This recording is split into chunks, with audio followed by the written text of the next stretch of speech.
Doctor, you've talked about hydration quite a bit. How important is the right kind of water? I mean, who knows when we turn the tap on what's coming out of there? How do we find the right kind of water, and is that maybe the wrong kind of water part of the problem as well? Both, yes, no, everything. First of all, you make it. The only water you can drink is the water you make. You buy an under sink if you don't have a lot of money. You buy an under sink, and I think they have it still at Costco for kind of like $199, maybe $240. It's not really expensive. You buy an under sink reverse osmosis water filter system.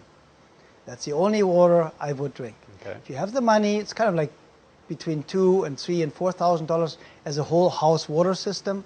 Then you can drink the water out of every faucet and give it to your animals too, because that's why dogs and cats get so much cancer, because from the fluoride and chlorine in the drinking water.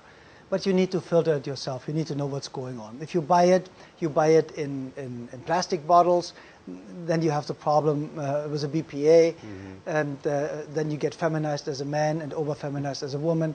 You know, as a man you grow boobs, as a girl you get breast cancer. And I would not drink anything I haven't filtered myself. And I mean, when we travel, we buy certain kind of waters that I don't want to advertise, but we buy certain kinds of water that is in bottles. I would never buy anything that's in plastic. And there are some waters out there, European waters. I only use European waters if I'm traveling, like here, that comes in glass bottles. Otherwise, I wouldn't touch it. Then I just try to get fresh juice or anything like that. And I go to Whole Foods and get a juice. But the most important part is that people understand there is chlorine and fluoride in the drinking water. Fluoride was used by Stalin and Hitler for the gulags and the Nazi concentration camps to make the people in the gulags and concentration camps docile and infertile. And it has a direct impact, instant impact on your brain. Chloride, is something that was called chlor gas in a gas format, and Adolf Hitler used this to murder all these Jewish people.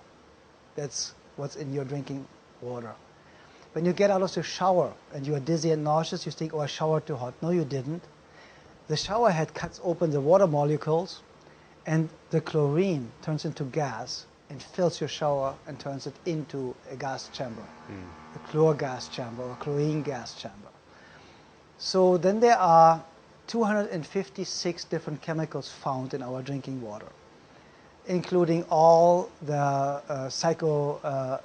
the drugs that are used for psychosomatic treatments, psychiatric treatments, and so on.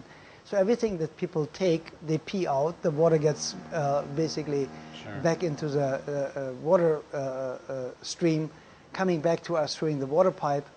And now we have all these medicines in there. And also Jesse Ventura reported on it. There is even radiation in our drinking water and so on. So if it comes from the government, don't trust it. Make it yourself. If the federal government tells you something to do, I do the opposite of whatever it is, because I know they have their own agenda, not mine. And we just need to be aware of that we have to have in the water we filter pink salt, Himalayan salt, which is mined. So since it comes out of a mine, all the pollution from the outside, the chemtrails and so on, is not on it.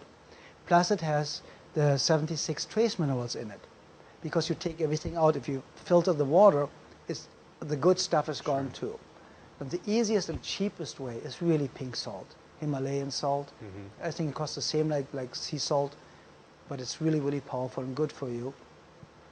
And as I always say, I would drink a gallon of water a day with half a teaspoon of pink salt in it. And you can use sea salt if you want to, but there's so much in the oceans, and I'm not trusting it any longer. And with Fukushima, the nuclear reactor accident in Japan, it might be radioactive too.